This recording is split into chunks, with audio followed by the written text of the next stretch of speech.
This is the X-Zone Broadcast Network, broadcasting worldwide on broadcast affiliates and satellite program providers, including CNN Broadcast Network, Sirius Satellite Network, Star Media, Good News Radio Network, Angel Broadcast Network, Wiki Broadcast Network, and WPBN TV. For more information on the X-Zone Broadcast Network, visit us at www.xzbn.net.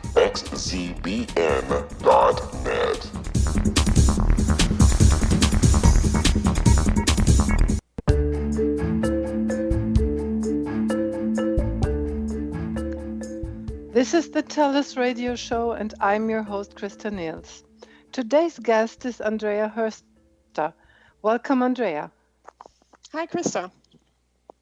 Andrea, you told me you're a jack of all trades. What does that mean? Well, it comes along with my curiosity. I like to learn about different things. I like to try different things, and I found out that I also have a talent for very different things, many different things. So you do not stick to one thing forever? Oh, not at all. And funny thing is, just this morning I realized again, this does not only refer, for example, to hobbies or jobs, but even to daily routines. When I was making breakfast, I was again thinking, well, what am I having today? I know of people having almost the same thing every day, but I can't. I just have to vary. You have to change what you take. Oh, yes. Otherwise, I don't know, I get bored. Even my stomach gets bored. Wow. Every cell in you is bored. My goodness. Yeah, kind of. So, otherwise you wouldn't be that much about change and that much interesting in change. Yeah, correct. I assume. When I read your bio, I see things like you lived in Spain. I remember you lived in Mexico. You traveled the world. You are fluent in German, in English, in Spain, and I think you're very adaptive to other languages. Yeah, probably I have a facility for languages, though. Well, I stuck to the Latin languages, and well, in fact, I tried a few languages, but with languages, it is. I mean, you have to speak them, you have to use them, otherwise they are dead languages. So I'm kind of hoping that I can go abroad again for a longer period of time, maybe with my job, so I have the chance to really learn a new language. I mean, so that it's worthwhile learning it. Because, I mean, for example, I learned French. I did very many courses and started with it in high school. But I've hardly been to France. I've hardly known French people. So it's not really worth it for me, unfortunately. But yeah. So you're stuck to German, Spanish, and English. Yeah, well, if I have the chance, I try to play around a little with Italian or a little with Portuguese. I mean, the good thing is when I don't know the proper words or grammar, I just put in the Spanish and people just understand me. So I wouldn't be able to tell you even how good my language skills are, because people just understand me. And I mean, that's the point of speaking a language, right? Yes, that's absolutely the point. Using it and communicate, whatever it means and whatever tools you're using. Right. It's not only the mouth we are using when we are communicating. Yes, and it can be even, Andrea. well, that's out. Yeah. I remember that I met you and you told me something about projects and computing and stuff like that. And I learned very late about you that you hold a PhD in biology. Yes, And that I do. very day, I learned about your curiosity. And this curiosity led you one day, I think somewhere in the Brazilian jungle. I'm not sure in my memory, but it led you to take something green from the bottom and you thought, oh, that's interesting. I'll take care for that later and I have it in my pocket of the trousers. What happened then? I remember what you're referring to because it's one of those nice stories to tell. I don't know how often I talked about that. Yeah, well, my curiosity for animals and plants and stuff is what really led me to my biology career, my initial career, so to speak. And every place I go, I mean, the main reason for me to visit places is to see what the nature is like, look at plants, animals. And I always had, I'm always collecting interesting things or weird things that I see from plants, from animals. I collect seeds that I try to grow at home. And yes, this was in the Pantanal in Brazil. And we were hiking through the... Andrea, we'll Yes? take that story for after the break. Thank you. Okay. I'm Christa Nehls and we will be right back after this commercial break. You are listening to the TellUS radio show on the X-Zone Broadcast Network on www.xzbn.net.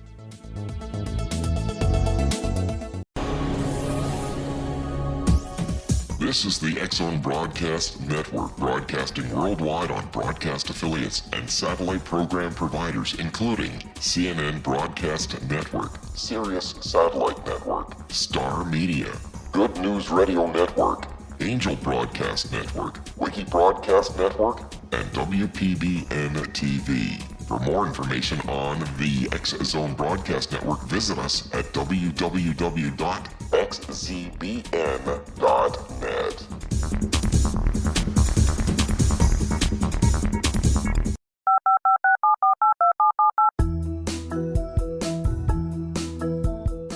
Did you know that when you're on the road with limited data or Wi-Fi, you can still listen to the X-Zone Radio Show with Rob McConnell, The Science of Magic with Gwilda Wiyaka, X-1, Dimension X, Space Patrol, and every minute of the X-Zone Broadcast Network by calling 213-401-0080, courtesy of Audio Now. No smartphone, app, or internet needed. It saves your data plan and it's free if you have unlimited minutes. Call 213-401-0080 to listen on any phone, anytime, anywhere. Remember 213-401-0080 for the best of the paranormal, parapsychology, and sci-fi radio programming anywhere, 24/7, 365.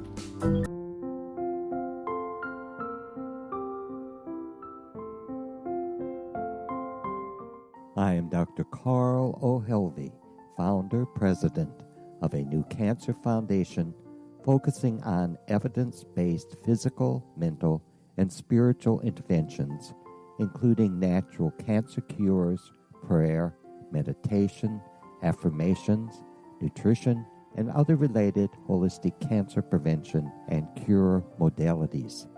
These are used in cancer education, research, and financing care. I ask for your help to continue this important work by donating at www.holisticcancerfoundation.com.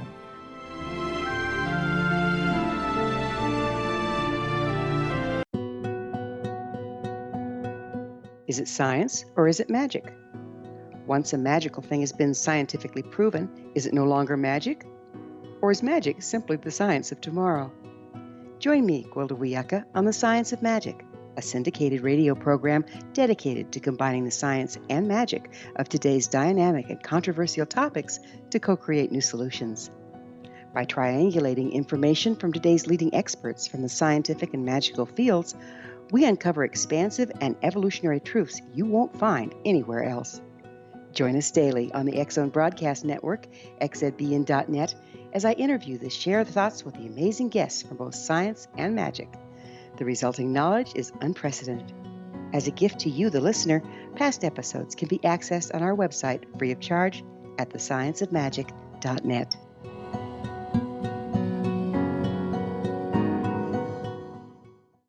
Little children aren't the only ones afraid of the dark. Millions of soldiers return from war zones with PTSD, anger, frustration, fear, and loneliness, much of which surfaces during the darkness of the night. You have the chance to change the lives of these American heroes. Songs and Stories for Soldiers.us provides free MP3 players for these men and women. With a list of 3 million songs in 16 different styles, 100,000 audiobooks, and 30,000 old-time radio programs, every veteran can find something to soothe and comfort them at no cost. All our players contain an 8-hour audio program designed to help veterans fall asleep. With 1,500 plus vets now participating, it's our goal to deliver 10,000 audio players this year. Go to our website at songsandstoriesforsoldiers.us. Help us help a veteran make it through the night.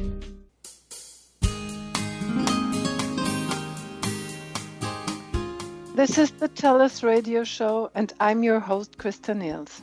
My guest today is Andrea Horster. Welcome back, Andrea. Hi, Christa. Andrea, before the break, you told us about your adventures and your curiosity, and you were about to tell us a story that happened to you. Yeah, so as I was saying, we were hiking through the Pantanal. And, I was looking here and there and investigating and picking up things. And then I saw, I think I was lying on the floor, something the size of a cherry, a little bit more irregular in the shape. And it had a very nice velvety surface. So it looked really appealing. So one more thing that went into my pocket. And so we continued hiking, and at the end of the hike, I don't know if it was a shorter hike, we were supposed to be picked up by a truck and be driven back. And while we were waiting there, I realized that something was itchy on my leg, and I was looking at it and investigating where it came from. And when I put my hand into my pocket, I found out that this cherry-like fruit with a velvety surface was slowly disintegrating. And what I found was that the velvety surface was consisted of very tiny needles, like of a cactus. And it was, very, very thin. And they were in my pocket, and they were going through my pocket into my legs. And, it wasn't nice. I started thinking what to do. And, the more I moved, the more they spread. So I simply ended up taking off my pants and was waiting there in my underwear just to take care of that. And I was driving all the way back on the track in my underwear. Much to the, everyone enjoyed it. Yes, everyone enjoyed it except of me. And and to get rid of it, you couldn't take them out just with our hands, not even with tweezers, because it was too many. So we ended up taking a razor and shaving my pants from inside and outside to get rid of that again. Oops. Yeah, that made me a little more careful in my further collections, as you can imagine. I can imagine that perfectly. Oh, well. And I remember a lot of other stories. And the most appealing to me are your visits to the apes. You Oh, yeah. visited the chimpanzees, you visited the gorillas, and last year you finally had the chance to see the wonderful red long-haired orangutans. Yeah, correct. Very exciting. Let's start with the gorillas. You told me one day you were around, you had to hike there, and the guide says, be careful, stay away from the trails, and you did so. But what Yeah. happened then? Yes, that's indeed also a very nice story.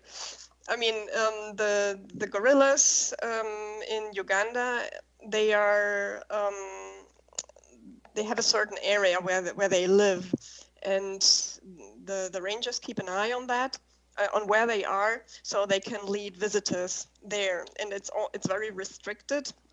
I think it's only per day a group of 8 people who are allowed to stay with them for at most 1 hour. So first thing in the morning, you get a speech from the ranger, and they tell you exactly how to behave, what to do, what not to do. Like I mean, if you have a cold, you're not allowed to go there. And yes, one of the things was that you have to keep a certain distance. I think it was 8 meters or something. Mhm. So with this preparation, we went into the woods, and we were lucky they weren't so far away. So we just hiked for an hour, and then we found this family, and yeah, we kept our distance and were watching them.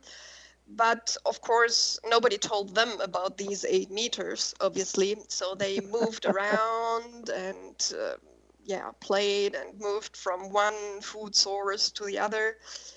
And yeah, well, they got closer. I mean, we started to try to keep away, but they got closer.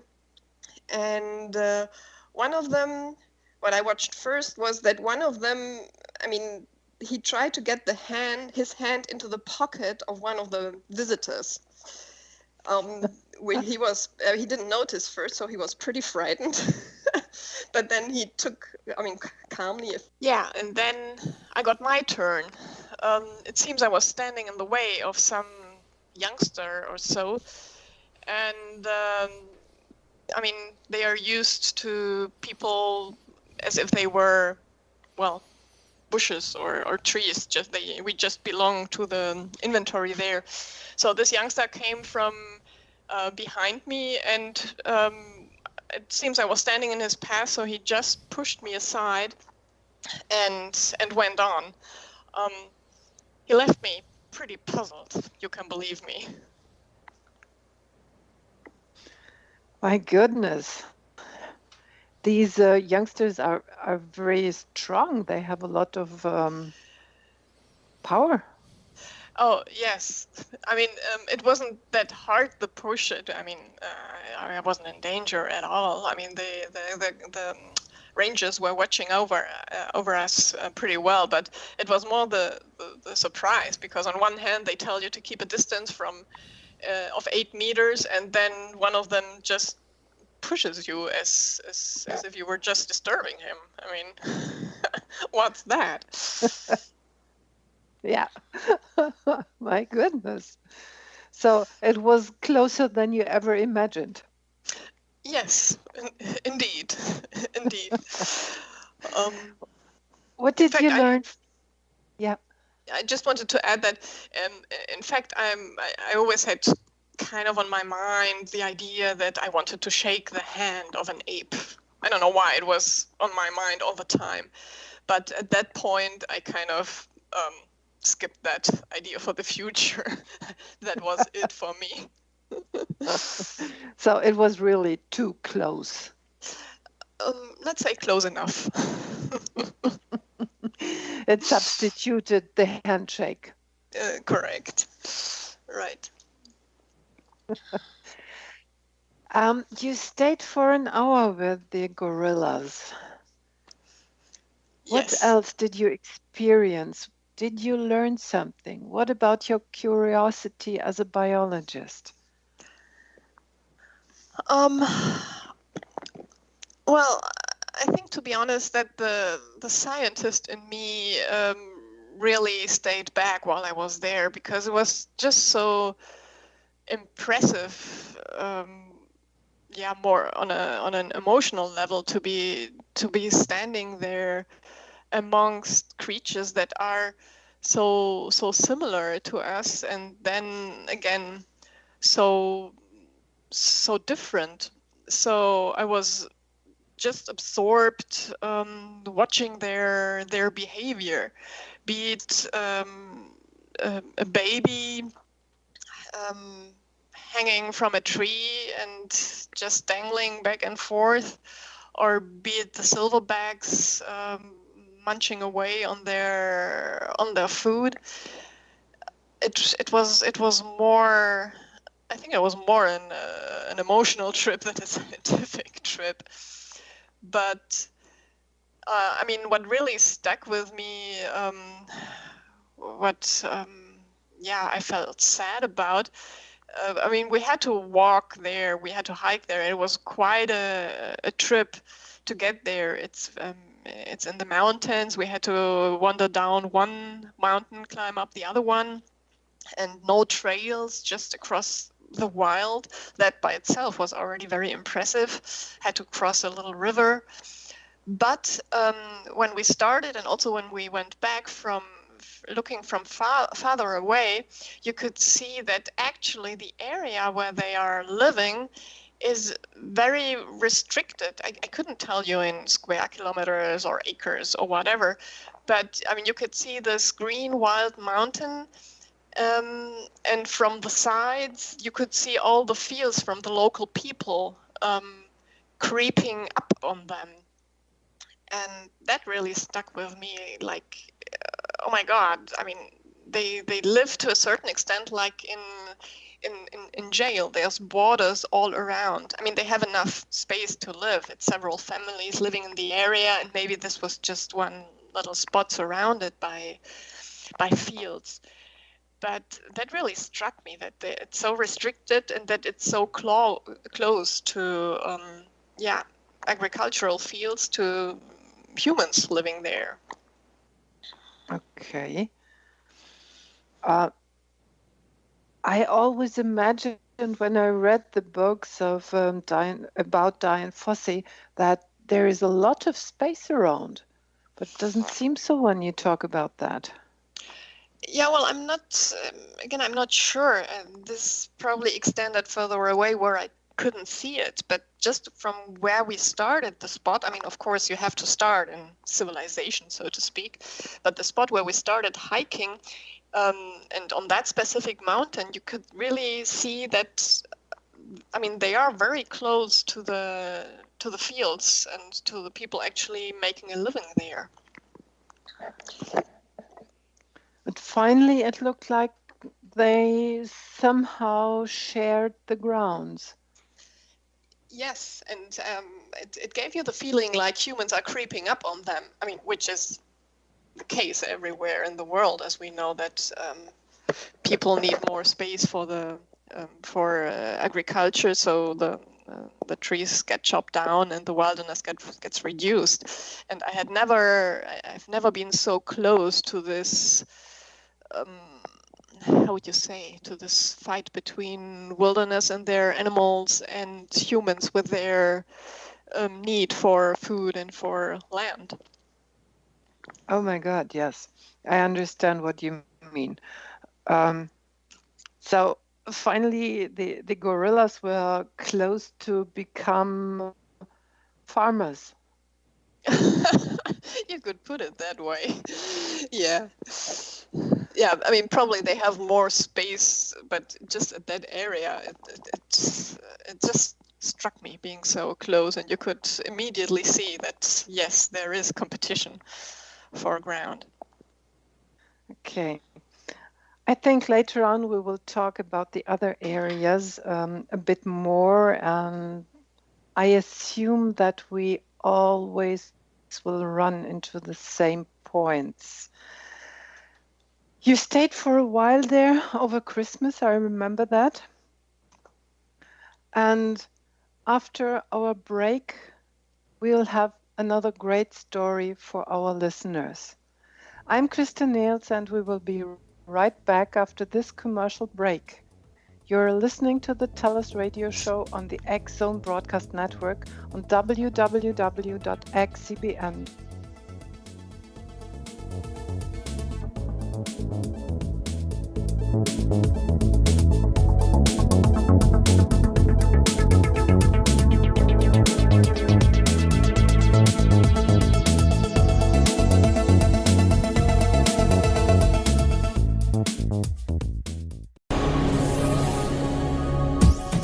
This is the X Zone Broadcast Network, broadcasting worldwide on broadcast affiliates and satellite program providers, including CNN Broadcast Network, Sirius Satellite Network, Star Media, Good News Radio Network, Angel Broadcast Network, Wiki Broadcast Network, and WPBN TV. For more information on the X Zone Broadcast Network, visit us at www.xzbn.net.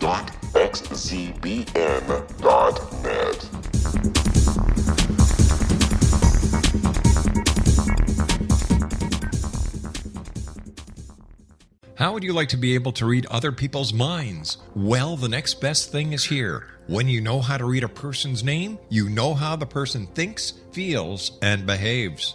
Each letter in our name holds a key to unlock our true essence. Our name contains both our gifts and challenges in this lifetime. Nemology science discovers personality secrets hidden in the placement of the letters of our names, including the first and last impression people remember about us.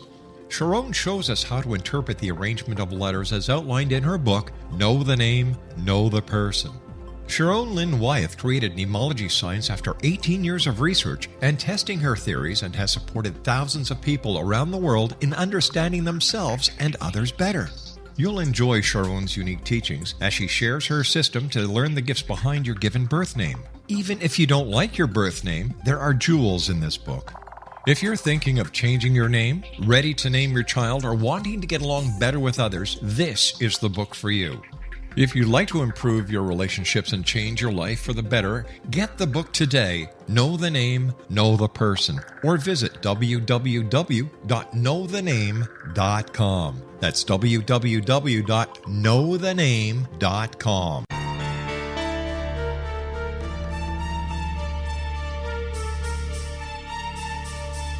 Hello, I'm Justina Marsh, and with my dad Pete, we are going to present a new show called Too Good to Be True. Together, we are aiming to discover more truths about this world and beyond. Do you have unanswered questions about the world?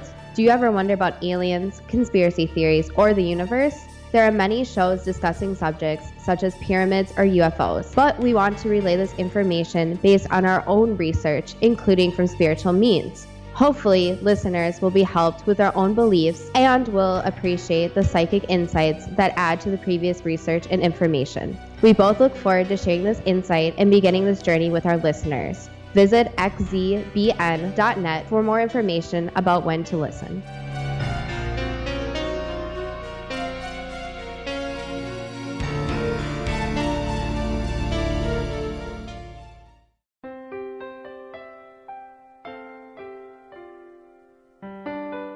Ancient prophecies, legends, and current events indicate we're entering a high-frequency era supporting enlightenment. During expansive times, old rules fail, necessitating access to the ever-shifting currents of life for guidance. There's an ancient form of shamanism through which we can obtain the information we need. I'm Gwilda Wiyaka, founder and director of Path Home Shamanic Art School, with a great new provision for those interested in spiritual evolution and personal empowerment. Galactic Shamanism, Art of the Ancients, Key to Tomorrow, is an upcoming series of leading-edge online affordable classes designed to guide and support you and your family during these times of transition. Embrace the magic. Empower your life. Study Galactic Shamanism at findyourpathhome.com.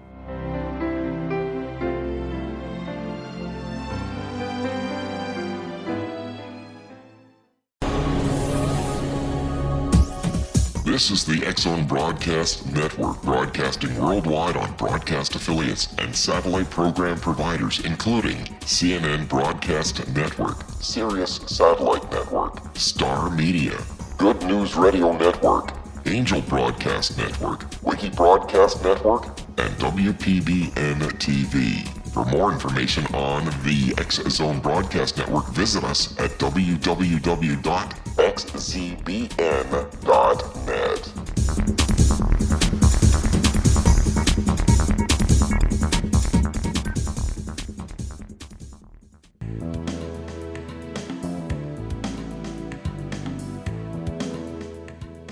This is the TellUS radio show, and I'm your host, Christa Nehls.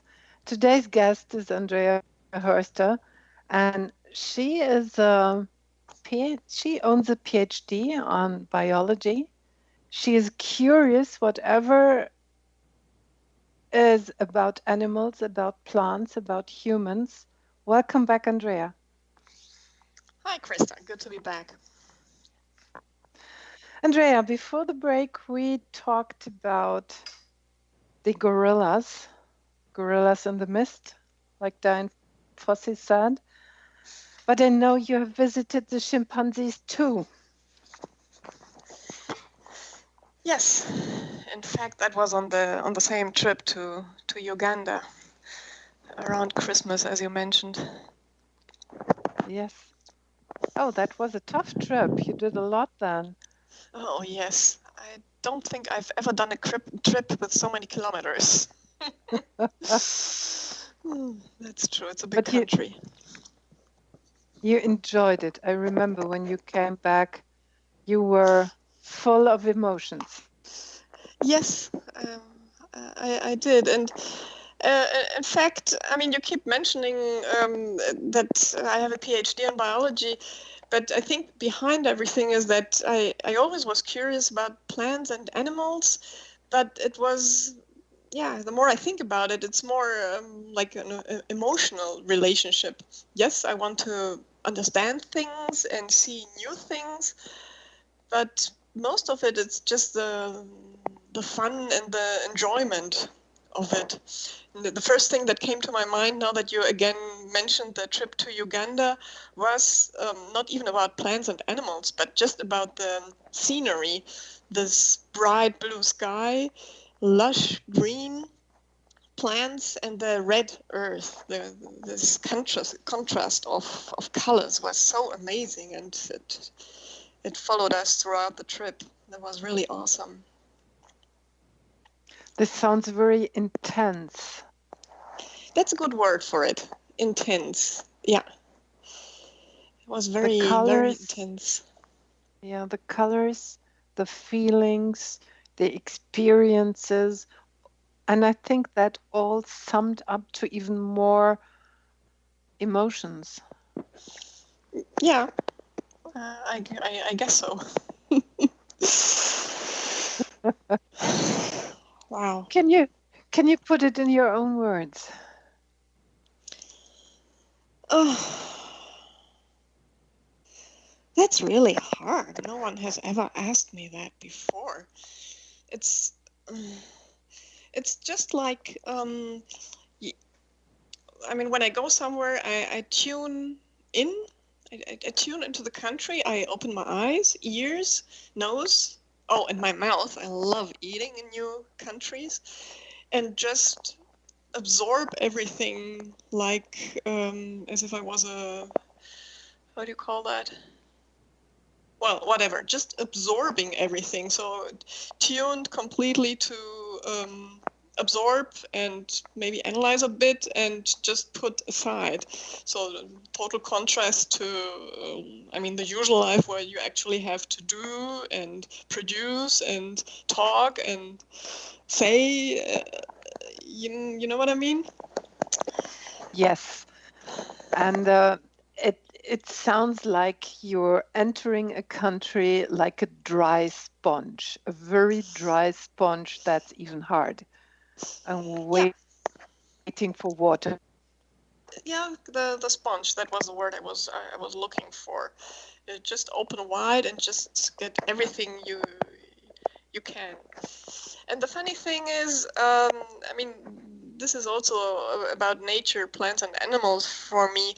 I like to go to cities as well, but I think I also have the sponge attitude there. And for whatever reason, in the city, I get tired after an hour or so. I can't absorb more. So I have to take a break, or I don't do it very long. But on a trip to a different countryside, you would have to say, to watch nature, that I can do for weeks in a row. It's funny, isn't it? But that's good because it's new for you. And sometimes I have the feeling if you're watching or looking at the things you know, you get kind of bored, and maybe that's why you get tired. And as long as it's new, interesting, and exciting, you can't get tired. Yeah, well, I mean, I think it's something specific also about nature. I mean, because as I mentioned, for me it's a difference if it's a city, a new city, or nature. And now I know for other people it's different.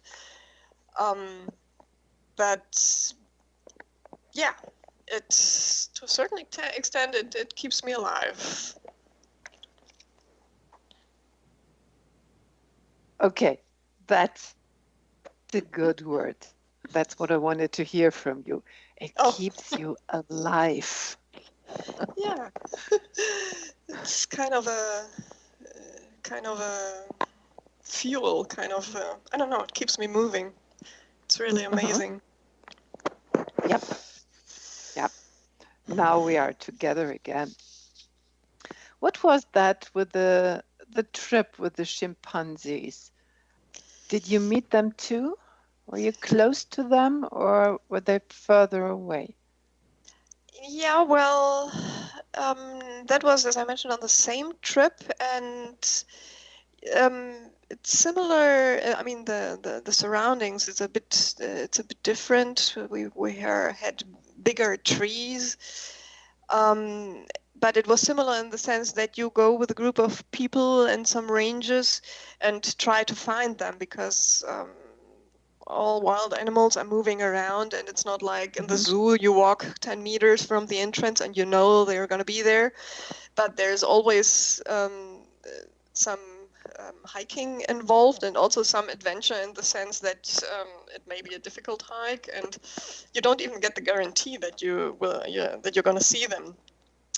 They may be very far away, or they may be just hidden, or you just don't know. So we were lucky again that we found them, and it was a pretty big group. I don't remember how many it was. I just remember them being all around.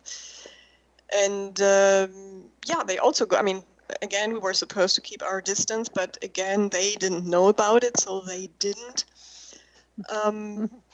But they, yeah, I mean, they don't mind you being there.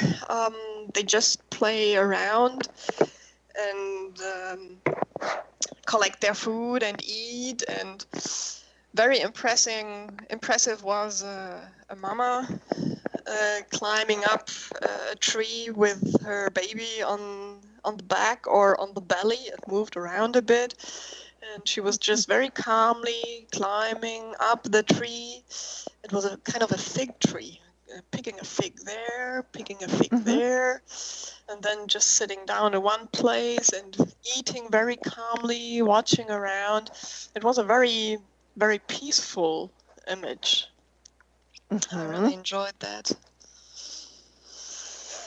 Yeah. And then I understand when you talk about these big cities that were loud. So you had the perfect contrast over there.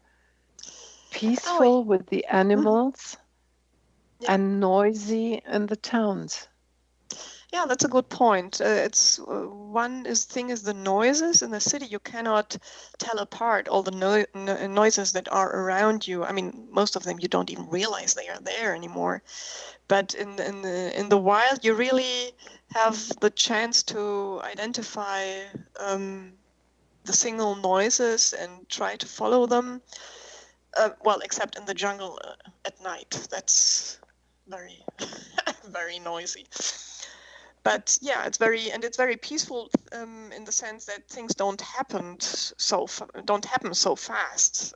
Everything seems to be a bit slower. That's true. Oh, slow motion, yeah.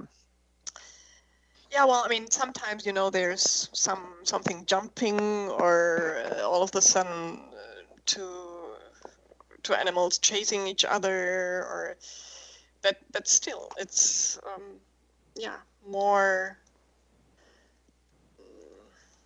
slower. I remember one funny thing which was in motion but then also slow.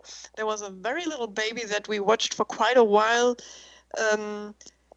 hanging from a tree, and as if it was sitting on a swing, just going back and forth and back and forth. Very tiny baby, and it was just a few centimeters, maybe half a meter above ground, but it was just enjoying the swinging back and forth. Same as a little kid here on a playground. That was also very impressive, and there you also thought like how close they are to humans. So the parallels were very clear to see. Yeah, and you had the mama close by watching it, and then another wanted to come and also play. Yeah, so that's very, very touching. When you watch nature of any kind, do you often look for the parallels to human beings? Or can you forget about that? I'm not really looking for it. I don't think so. I mean, but we're talking about apes, and we know they are close relatives. So probably with them, at least it strikes me as similar. Yeah, well, maybe with them I do look for it, but usually, I mean, I'm aware that you shouldn't, how do you say that? Anthropologize, whatever, humanize animals. You should leave them where they are, and so I try to keep that in mind rather than anything else. So for you, it's very important to save nature and natural behavior, and do not interfere with the how can I call that, with the homes of the apes. Absolutely.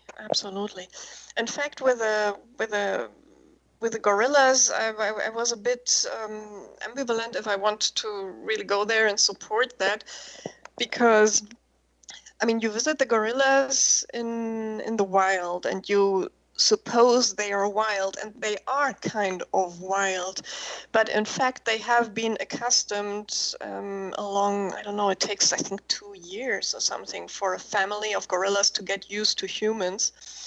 I mean, they are trained in the sense that rangers go there and just get them used to people being around. I mean, they don't get fed, or they don't attempt any type of interaction. They try to train them, or to make them, I mean, to get them used to people, so that they are like, well, as I said before, like furniture, like just another weird plant standing around. Yeah.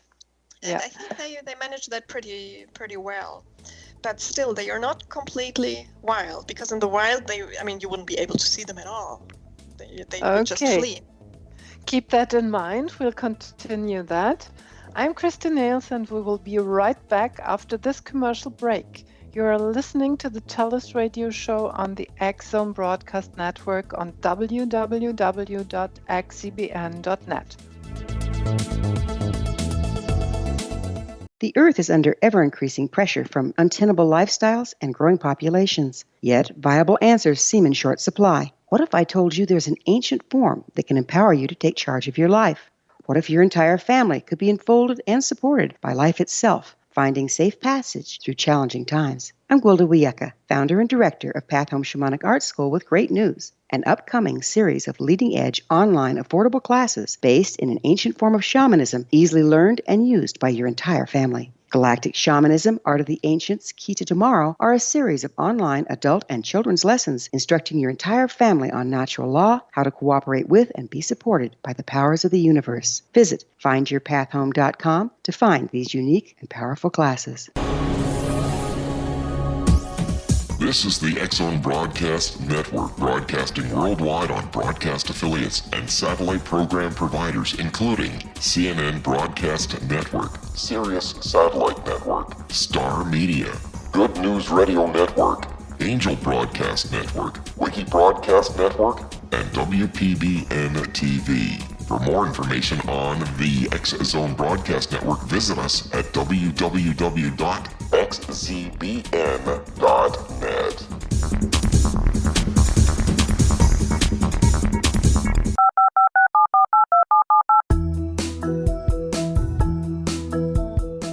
Did you know that when you're on the road with limited data or Wi-Fi, you can still listen to the X-Zone Radio Show with Rob McConnell, The Science of Magic with Gwilda Wiyaka, X-1, Dimension X, Space Patrol, and every minute of the X-Zone Broadcast Network by calling 213-401-0080, courtesy of Audio Now.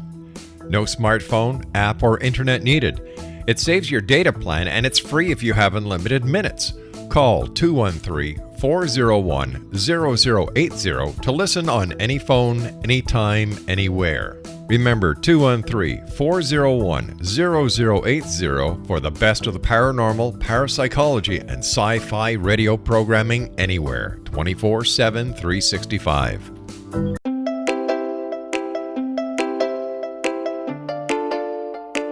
Are you curious? Do you want to learn more about how the world works and have fun at the same time? Study coincidences with me, Dr. Bernie Beitman, MD, on my Connecting with Coincidence radio show, here on the XZBN network. Listen to Jungians theorize, statisticians randomize, true believers evangelize, while I categorize. I dance to the rhythm of coincidences. People who experience me see more of them. Maybe something on the show matches a thought in your mind. Let us know. Expand your mind to the weirdness happening around you. Synchronicity spoken here, there, and everywhere. For more information, put Connecting with Coincidence in your search engine and find my website, my social media sites, and my blog.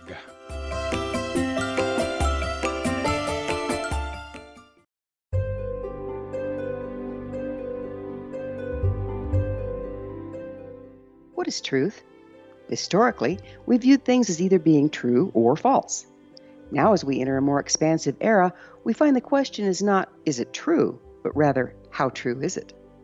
I'm Gwilda Wiyaka, host of The Science of Magic Radio, a syndicated, internationally broadcast radio program dedicated to uncovering this ever-expanding truth. Join me daily on the X-Zone Broadcast Network, xzbn.net, as I interview today's leading experts from the fields of science and magic to uncover the hidden truth between the lines drawn in the sand. What we unearth in our discussions is not only amazing, but totally unprecedented. You won't want to miss a single episode. In service to our listeners, past episodes can always be found on our website with our compliments at thescienceofmagic.net.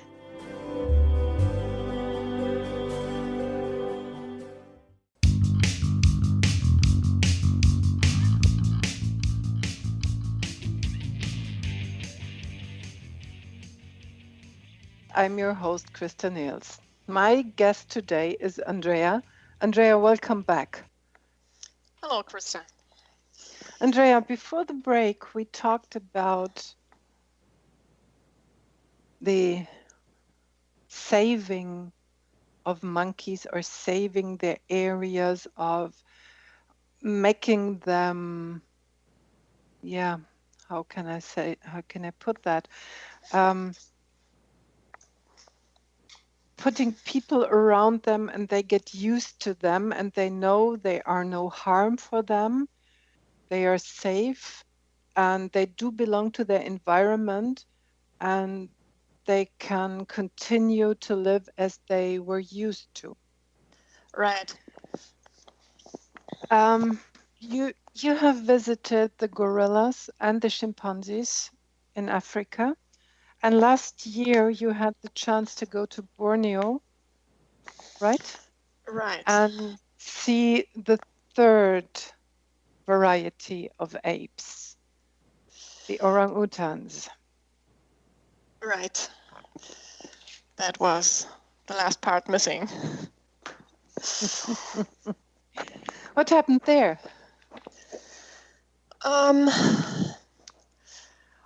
Well, there, the interesting thing was that the environment was, the setup was completely different. Because on Borneo, they don't have the same procedures in Africa to get the animals adapted to humans. But instead, what their approach is, they have several, how do you call them, stations in the jungle where they take care of orphans or of injured animals. And orphanages and hospitals, yes. Yes, right. And I mean, they try to set them free again once they are big enough and they can take care of themselves. But of course, they keep a certain attachment to humans. A lot of them keep coming back to get some bananas. And yeah, I mean, on one hand, again, it's good for people, for tourists to be able to get in touch with them. But then again, you have to remember it's not really natural. In most of the places, they build almost like wooden stages where they would put then the bananas for feeding time, and then the animals come and you can watch them. I mean, there it's then a huge group of tourists usually watching and taking pictures. But I mean, thankfully they have still kept their natural behavior to a certain extent. So it's very funny to see like the big boss come in, sit down there very calmly, very fat, and start eating, watching the surroundings, while everyone else is like hiding to wait until he has finished, or only his favorites can come and pick a banana. Or you can also see if two animals don't like each other and they start chasing. I remember once, again, a mama with a little baby on the back wanted to get to the bananas, and there was one other youngster who tried to chase her away. And there also the one of the rangers interfered and on his turn chased the chaser up a tree, so that he would leave alone the mother with a child. So that was also interesting to watch. So there were two parties who cared for the needy ones. What do you mean by two parties? One was the big boss of the orangutans who took care that some of his group got food, and on the other hand, there were some rangers who took care that the needy ones got their food. Yes, precisely. That's interesting. Mm-hmm. When you talk about the orangutans, I get the feeling it's not that close to nature than the apes in Africa are. Yes, as I mentioned, they are much more known, much more used to humans. They are used to be fed by humans. Yeah, they have been taken care of by humans. So of course, there's a very, very different relationship. And I mean, I'm glad on one hand that they are taken care of, the orphans and the sick animals or injured animals. And I'm glad that I, as a tourist, and a lot of others get the chance to watch them. But it's not the wild. You just, have to keep that in mind. And I don't know if they have also these programs in Borneo about getting them used to humans in the more wild. I don't know, but I mean, fair enough. I'm glad that we can get the chance to see them there. But there are still some left. What do you mean? Improvement in or? Yeah, I assume that we all are glad that there are still some of the apes are left, so that we can see them. Maybe we can learn from them. Yes, that's another thing. But I mean, the good thing about having the orphans and the injured there, it's only part of the actual population. So you always know there's more behind them. So. Okay. Yeah, they are there. Okay. Andrea, if your life would be a book, what is the title of the book? Oh my God, you can ask questions. You know me. Curiosity? Yeah, I would put it more in sentence. Always sniffing ahead. Always, I don't know how to put it in English. Always sniffing ahead. Always putting my nose in new things. Yeah. Yeah, always being curious about new things you've never experienced before. Yeah, would be a good title. So we know a lot of chapters, they are already written, but I assume there are some chapters that wait to be written. What are they? Any plans, any dreams?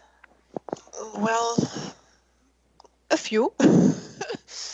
One of the things, this is not only about animals, but goes a little bit further. I always was curious about Indians, meaning the original American natives. And I read a lot of books about them when I was a kid, and I always wanted to, not only visit them, I have been there, but spend some time with them the way they used to live before. This may sound kind of romantic, maybe it is, because I know it's not like that anymore, but I find it fascinating the way Indians used to live. With their tipis and always with their, sometimes moving around a lot, in close contact with their animals, with their horses, and with nature. So spending some time living with or like an Indian, this is something I keep thinking about, for example. So maybe you're interested in visiting elders of the tribes and talk with them, learn from them? Yeah, that would be one part, but for me it's really more about experiencing their original lifestyle. Okay. Their daily, how they cook, how they travel, how they sleep, how they eat, about the relation, you probably won't find out anymore, not much anymore, about their tools, about dealing with the seasons, picking fruit, all that. Okay, I understood that. That's a big dream. And I know you have been to the States and you've been to areas where you've been very close to the original inhabitants. And I think sometimes you will be back there. Yeah, I certainly hope so. Andrea, I'm very grateful that you had the time to share this interview with me. I enjoyed it very much. Oh, me too. Thank you. It was great to revive all those memories with you. We can repeat that sometimes and find some more. For today, thank you so much. Hear you soon and bye. Join me, Christa Nehls, next week on the TellUS radio show on the Axon Broadcast Network on www.xcbn.net.